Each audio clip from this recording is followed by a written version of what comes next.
In a world permeated with barbecue websites under the control of tyrannical administrators, there was one man, a one-man army. He broke all the rules.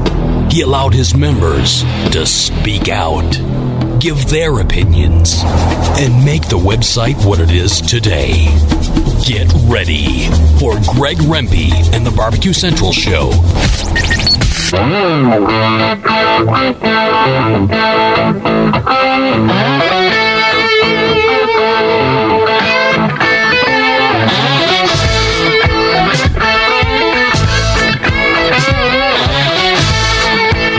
from Cleveland, Ohio, it's the Barbecue Central Show. Live only by the fact that I'm talking right now. We are doing, this is starting the week of new content, all pre-recorded shows. So special release, or what we call bonus content right now with Mike McCloud. We'll get to him here in just a second. And then tomorrow and Thursday will be the normal release and podcast shows. We're doing that again next week, except there won't be any bonus content on Tuesday, but we'll get shows Wednesday and Thursdays. All stuff you'll hear about throughout the next 2 weeks. The best of shows, always on Friday. That's not changing.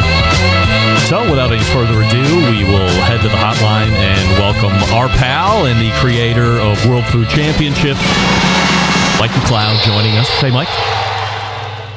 Hey, Greg. How are you? I am absolutely fabulous. Appreciate you doing a little bonus content with me here. And as you had mentioned in an email saying, hey, I'm going to get ready to ship this microphone and headset back to you. And but before we do that, maybe we should think about doing something else, because we have, I don't want to misquote you, but perhaps the biggest news that you have ever mentioned here on the show. And as a guy who has done a lot of really cool kind of, I'm going to say evolutionary things, but that's not the right thing to say, things that change the game. You know, when a lot of people know you from the barbecue world, and originally when you were in the KCBS side of things, I think one of the things that people still talk about today, we mentioned it the last time you were on, was the evolution, or creation is a better word, of the Sam's Club Barbecue Championship Series, and how much of a game changer that was because of the levels that you had to get through to get to the finals. And if you weren't really cracking it 60 times a year to do a KCBS over Team of the Year title, if you could put together two really good cooks, you could get to the finals, and then maybe you have a chance of winning that title. And over the handful of years that existed, it was considered to be a major event, and very quickly in its lifetime. So, you know, just one of the many things that you were doing in the live food industry, and then the live fire industry, and then you moved into creating the World Food Championships. Has been crazy to see the evolution of food sport, kind of a term you've coined over the years. And I can only imagine what the biggest news you are about to mention is. This, so why don't we start with this? A Barbecue Central Show exclusive news update. Greg Rempe reporting from the breaking news desk here in Cleveland, Ohio, the city that breaks the most live fire breaking news in the country, nay, the globe. And while we're not live, and while you might have seen this a little bit earlier, I toss it to our pal Mike McCloud for some of the biggest news ever. Greg, I just aspire to live up to the build-up that you bring to the table, buddy. You do a great job. First of all, thanks for having me on, especially short notice. And I guess while you're on a beach somewhere, pretending like you're doing far from a beach, I can tell you that. I wish. But we are delighted to be announcing this week a new evolution in the chapter, the life, the platform of the World Food Championships. We just announced a merger with IMG, which is for anyone who is familiar with major things like PBR, the Professional Bull Riders Association, UFC, Barrett-Jackson auctions. They've heard of IMG before. They are one of the premier live event companies in the world. They've got offices in 30 countries. And we just finally closed a deal with them to add WFC to their portfolio.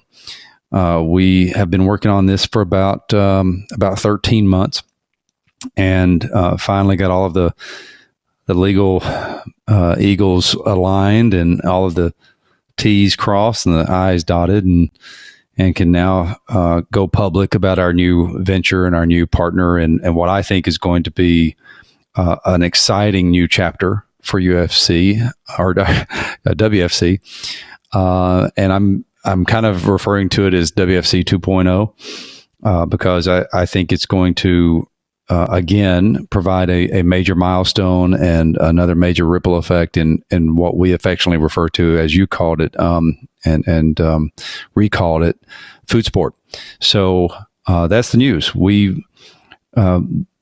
As you well know, I've always been looking to push the envelope on WFC and trying to let people know that this is more than just an event in a weekend. This is a platform. This is a lifestyle. This is a multi-pronged approach to bring attention and opportunities to fantastic cooks and rising celebrities and competition cooks of all caliber, all walks in life.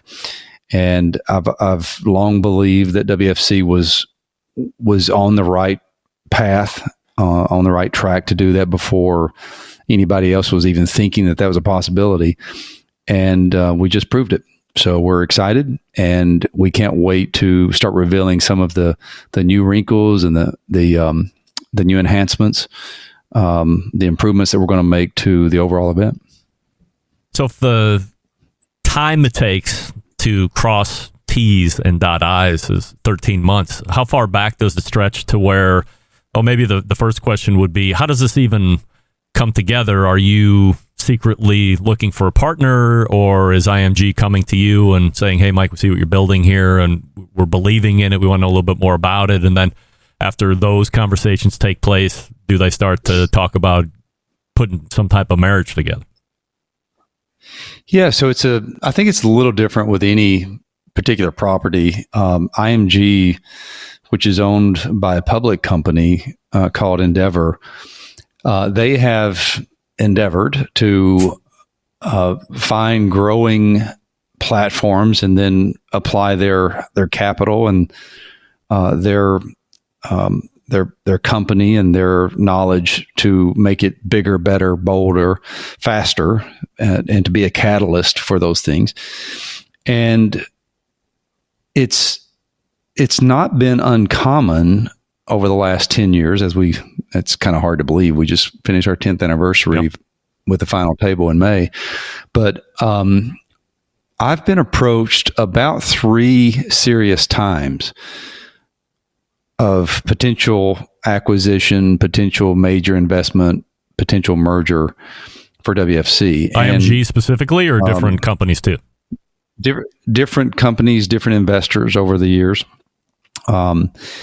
And could never quite get the strategic alignment that we wanted, or the investment strategy that they wanted. So this opportunity popped up about a year and a half ago when IMG was they're heavy into food events, taste events, like Taste of London, Taste of Sydney, Vivid Sydney, etc. And they were looking for a bigger play, and they had heard about us and started investigating. And they actually came to our event last November in Dallas and met with me every single day of that event, making it quite an interesting week as usual. But it was a desire on their behalf to kind of roll up several food festival, food platform expansion type opportunities, and they believe that WFC was going to be a good hub to their spoke strategy, and so we just started talking about it, and we spent about 6 months talking about the strategy, talking about what what about this? What about that? If this, if that, what would my role be? And what about my team? And, can we keep the integrity of what we've built? How do you want to change it? Because I feel like, kind of as a father would, that, this was a child that I had a lot of influence on, and don't want it to turn into a bad adolescent. Right. So, I can use all these terminologies now that I have Tucker. Yeah. Right? Right. I wouldn't have been able to do that 5 years ago, but, we had just fantastic conversations and fantastic meetings and accretive thoughts that really kind of germinated on themselves and turned into just bigger game planning. So we went into a short form agreement and agreed to terms. And then we let the attorneys attack it. And that was... And then nobody agreed on anything. And then you had to go back to the drawing board. Here's a little fun fact for you. The contract that I did with KCBS was negotiated between me and a guy named Merle Whitebook. Yeah. I don't know if Merle's still alive.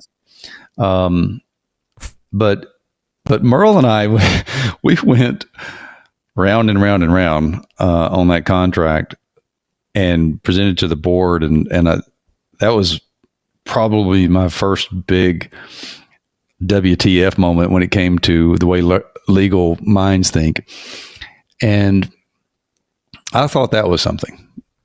That was peanuts compared to what I just went through. And all for good reason. I mean, you don't keep half a dozen attorneys on staff just for the fun of it. You do it for major strategic thinking and planning. So it took us probably 4.5 months just to get all the attorneys aligned and get to the final drafts and ultimately get the deal over the finish line. So just some rudimentary questions here. I'd like to bring it to boilerplate because I'm as dumb as they come. Is IMG now the owner of World Food Championships? They are a significant owner. They're not the only owner. I still retain a minority share in the new company that we're creating. We've basically merged into a new entity. WFC now will be operated and funded and grown through a company called WFC Holdings, and I am a minority shareholder in that group. As you're putting this together, and you alluded to it a couple minutes ago, how much of whatever you say or ideas that you're bringing to the table are really considered? Are really considered? Yeah. Oh, 100%. I mean, the group that the managing group that has been put together are really sharp minds. Two of the individuals that are on that group I have known for years, and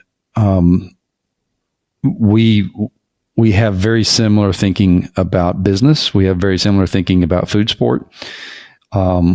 We bring different sets of strengths to the table, and it was very important to IMG and all the powers that be that I stay fully engaged in this operation.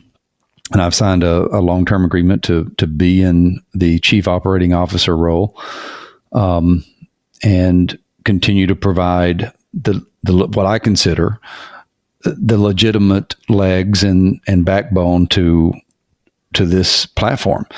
It doesn't mean that all my ideas will turn into reality. It just means that as the person who's closest to it and probably has thought about it the longest, definitely has thought about it the longest. When I bring an idea to the table, our managing group is going to do the test and say, okay, does this make sense? And what's it going to cost? And how long is it going to take to implement? And those are going to be fun conversations for me now, because I always had those conversations with myself previously and my staff. And my staff has always been great about helping me pick apart some crazy ideas that we've come up with. But I've not truly had a capital partner by my side who, if I say, let's raise the prize purse to $500,000, or let's launch WFC Indonesia, or let's launch WFC Europe. I had me and my banker to talk to, and that was it. So that's going to be the pleasant side of this arrangement. That will be a breath of fresh air for me. On the strategic side, we all kind of see what some of the common denominators are to the legitimacy of what we do, but also common denominators to what could be opportunities for us to make this more, you hear me talk about it all the time, more consumer friendly, more interactive. How do we get more food sport dishes in the mouths of attendees? And how do we do that in a fun, legitimate way that has a meaningful impact, not only for the consumer, but for the competitor? For example, this year we're totally flipping the script on People's Choice and bringing it to the table in a way that I don't think any other event has ever done. And we'll be talking more about that soon. But the long and the short of it is, one of the 7 contestants that go to the finals in each one of the categories is going to be decided in a bike club People's Choice sampling and voting process. And it's taken a lot of programming thought and game planning to make sure that we can do that across the board. So a lot of that's going to be, like I said, it'll be announced in the coming weeks. But we had to put all of our focus on getting over the finish line with this deal and making sure that the new team members that are going to be a part of our growth strategy are up to speed on what WFC means and how we literally can take WFC into the countries that IMG currently operates in and has great connections in. Do you have to have a conversation with yourself, a point of reckoning, as this becomes more and more real, like this deal is going to happen? I remember talking with John McLemore after Middle B had bought Masterbuilt, Kamado Joe, and we were talking all about that. And he said, at some point in those conversations, he had to tell himself, hey, am I good taking this relationship and realizing that the conversations I've had in the past, which the buck stops with you in the past. Mm-hmm. And now you can give your ideas and opinions, but ultimately, if they think it's better for the brand to do X or Y that is counter to what you think, you have to eat that now. Was that an easy conversation to have with yourself when you've been able to pull those triggers before? It's always been it's a struggle between autonomy and what I would consider to be austerity.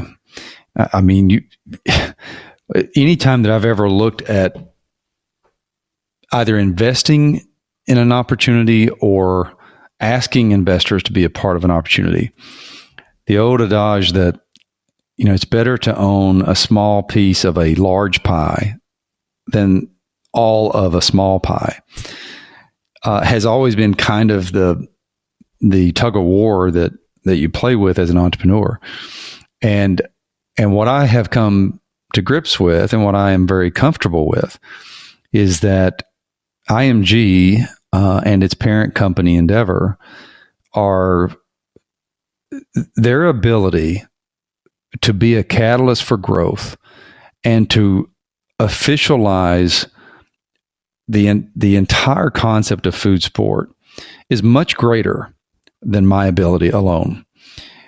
And 10 years from now, I think I'm going to be a lot more comfortable knowing that we were able to accomplish whatever we accomplished in the second chapter of WFC by making this decision. Are there going to be times when I'm going to have to bite my tongue and probably walk off into a corner for a minute and shake my head? Yeah, there's probably going to be those times.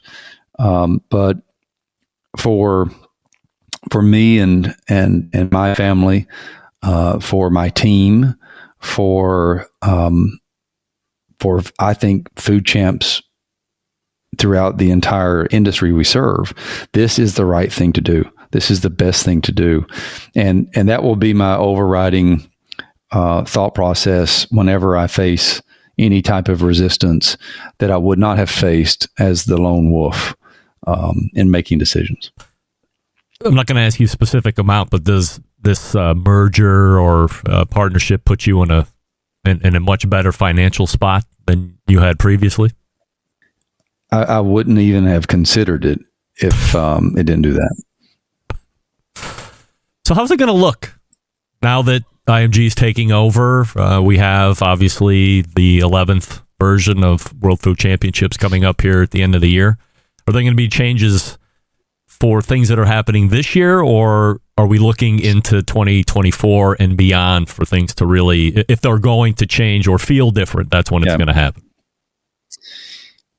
So it's a great question. We're gonna see some window dressing this year, especially from a consumer-facing standpoint. Structurally, we've already made the significant changes and announced the significant changes that are going to be germane to the 11th anniversary. And those significant things include reducing the categories to 20 contestants, taking only 7 contestants to the finals, 4 of those going based on score alone, 2 going based on our master judge program, which we implemented at our 10th anniversary and was a huge success. And then 1 going to the finals in that category based on a bike club people's choice vote.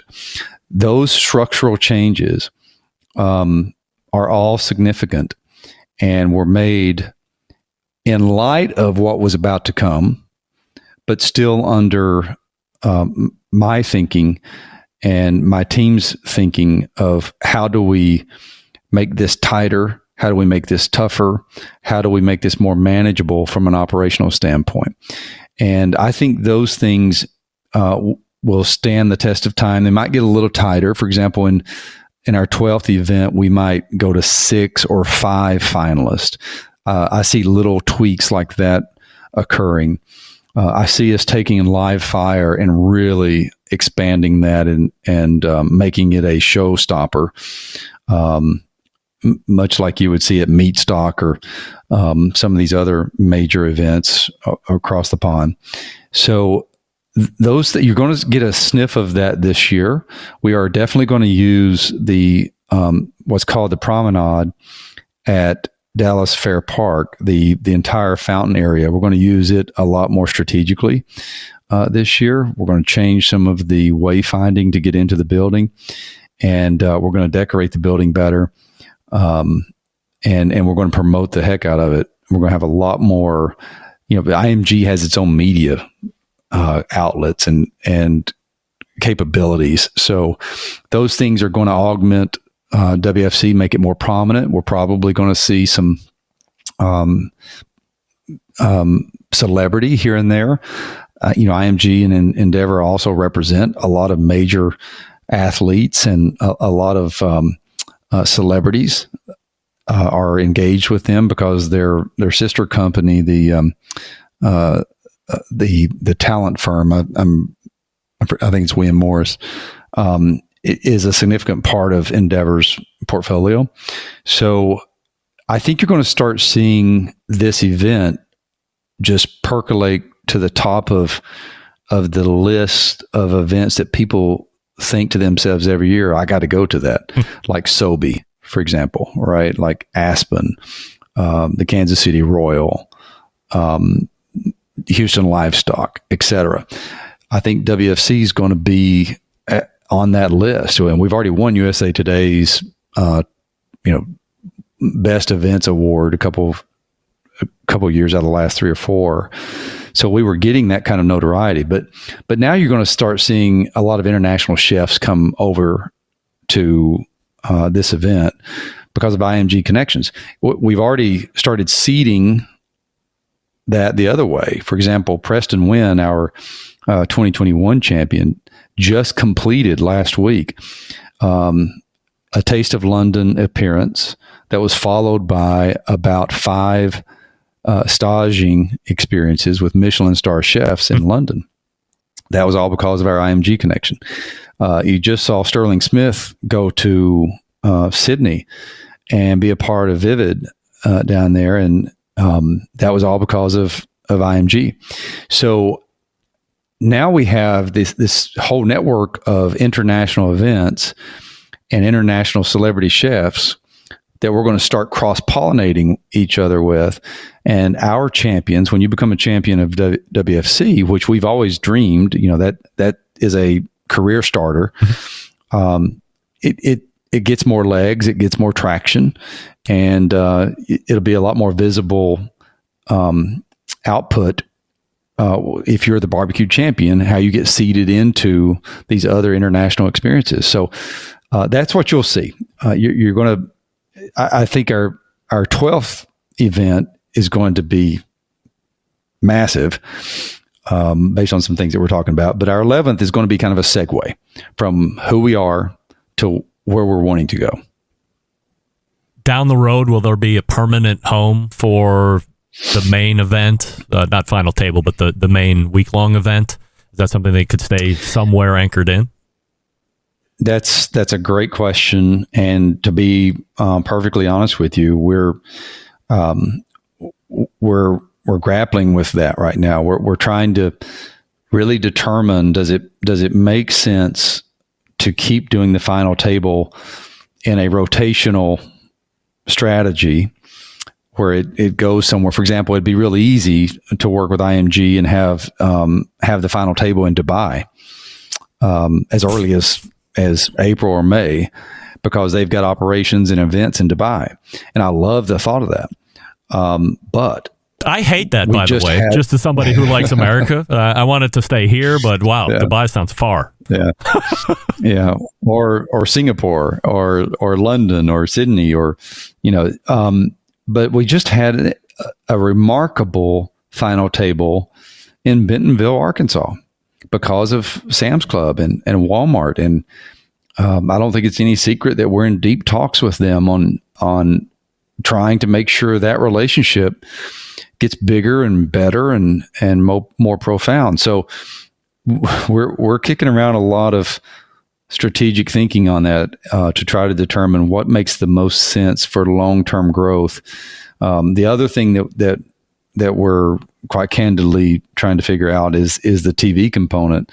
We now have an opportunity to look at international TV rights versus domestic TV rights, and work with a global company that can do both. So we've got some big strategic decisions that are coming up, and as we settle in on what we think is the best strategy, we'll keep you apprised of that, and we'll make some announcements. And whatever it is, everyone can rest assured that our goal is not always, our goal has never been what's the easiest thing to do. Our goal has always been what's the most significant thing we can do.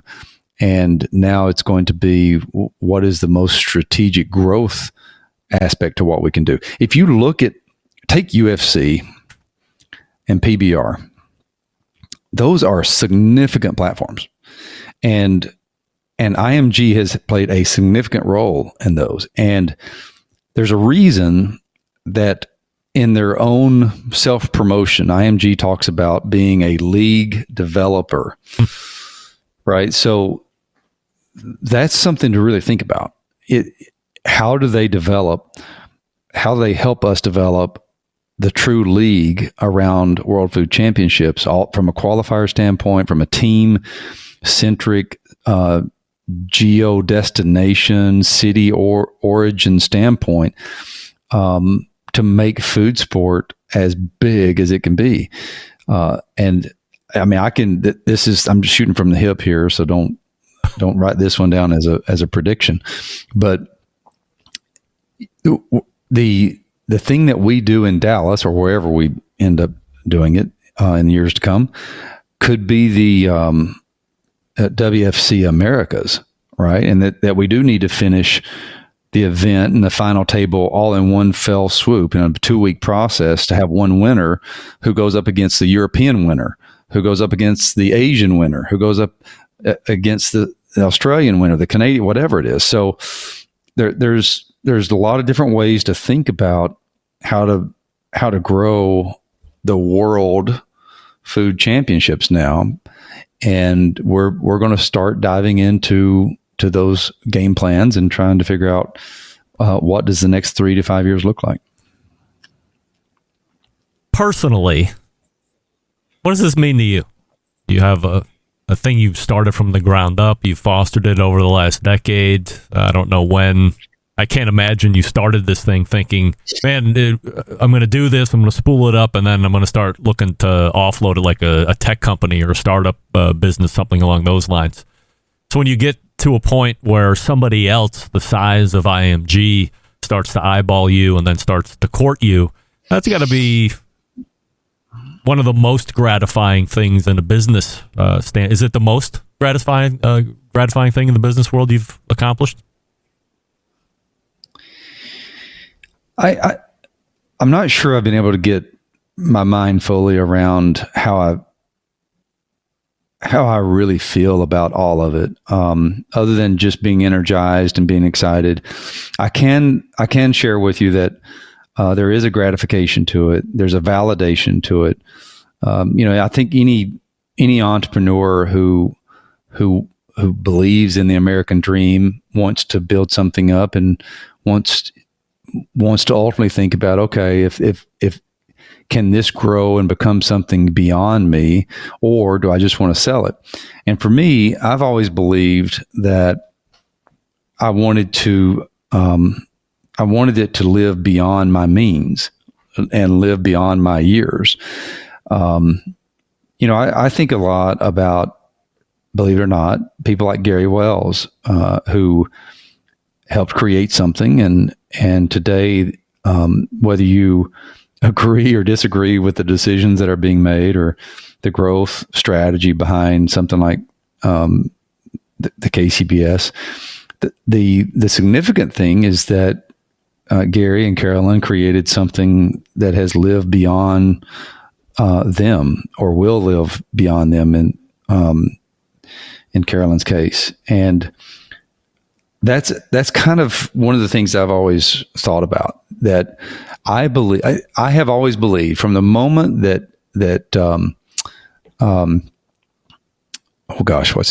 Dave Elliott, when Dave Elliott found his way to the final table because Nancy Judd opted out, he was second in his category, and then he created a carrot cake.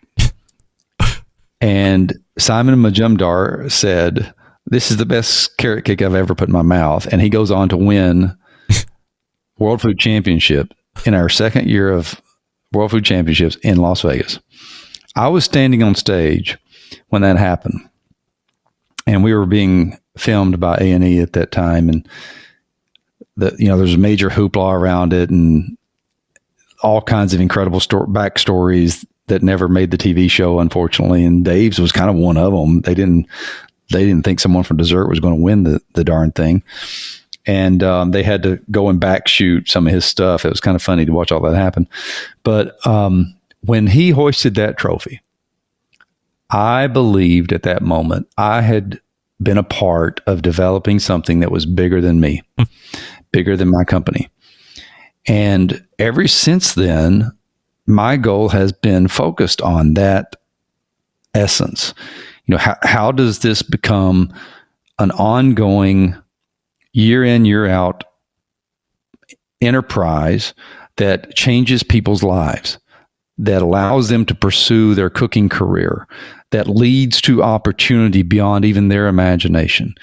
And right now, I see that happening strategically and corporately for WFC. And that is an incredible feeling. Regardless of, the money associated with the transition or how we tinker with the operations or who makes what decision, I feel like now WFC has the real opportunity to get through its adolescent years and become a grown up and mature adult. Yeah, right. And that's just hugely gratifying to see that and know that we were able to steward it along the way and prepare it along the way to be ready for that moment. All the online landscapes and properties will remain the same, handles, websites, whatnot? Yeah, we're transferring most of that stuff into new ownership domains, and we're going to improve them. We're going to add a lot more streamlined operations to those things, but we're going to limp through the rest of this year with what we have in place, and then you'll start seeing, probably after the event in November, you'll start seeing us flip over to the new look, the new platforms, etc. If you told me at the beginning of the interview you were going to be announcing that you were partnering and coming up with IMG as your dance partner, I probably wouldn't have guessed that. Thought maybe we were making a new 3-year announcement at the next destination for World Food Championships. This is certainly of a magnitude I wasn't expecting. So I think you're right. Probably the biggest news you've ever announced here on the show, and the fact that you've maintained a working relationship and friendship with me, I'm certainly appreciative of, and the fact that you would announce here, I'm certainly grateful for as well. So I'd wish you success, but I mean, obviously, you know what you're doing, and you're doing it really well, and it's nothing but congratulations from this side. Well, I appreciate that. You've been a great friend of ours. You've seen benefits in the stuff that we've been doing long before others did, and even when there were shockwaves and ripple effects throughout my tenure and history. But like you said early on, things like the Sam's Club relationship, the tour that we were able to do for 7 years, things like giving life and breath to World Food Championships. We've had such a great run, and I think it's going to get even better, and I'm excited about that. But I'd be remiss if I didn't do a shout out to all of the cooks and all of the team members I've had who've come and gone over the years and believed in what we were doing and contributed to our success. As I tell people a lot more over the last 2 or 3 years, WFC has been moving at its own momentum, really its own life, and I've always kind of woken up thinking, okay, I got to just try to make sure this thing doesn't roll into a ditch. I mean, it's just going at such a high pace and a big speed. I just try to make sure it's going, keeps going and going in the right direction. And I feel like we've done that. And I think now it's buckle up and get ready to hit the gas pedal again. So we're going to be energized by it, and I can't wait to see what happens over the next 10 years. We wish you continued success, and as the news or any news that's worth sharing over here on this show, please feel free to either let me know what I'm allowed to say, or we'll come back on and we'll do a segment. Sounds great, Greg. Really appreciate you. Thank you. Mike. Appreciate it. That was Mike McCloud, the creator of the World Food Championships, now the COO, Chief Operating Officer of World Food Championships IMG, now the majority stakeholder there. Mike remains minority stakeholder and Chief Operating Officer. I was going to ask him if they were on a sunset plan with him, but it sounds like he's going to be there for quite some time, so happy to see that he'll still have both feet and both hands in the mix as the years roll on. Any news that's worth sharing or worth disseminating, he will either get it to me and I will talk about it on the show, or we'll set up a segment with him so we can talk about it at that point. Hope you've enjoyed this bonus content. Something I certainly wasn't expecting, but happy that he was announcing here on the show. So, stay tuned for the first hour of the Barbecue Central show tomorrow with Meathead, where we talk all about the book. Sam the Cooking Guy, be ready because all questions answered at this point. Appreciate you listening, and we will talk to you soon. Good night now.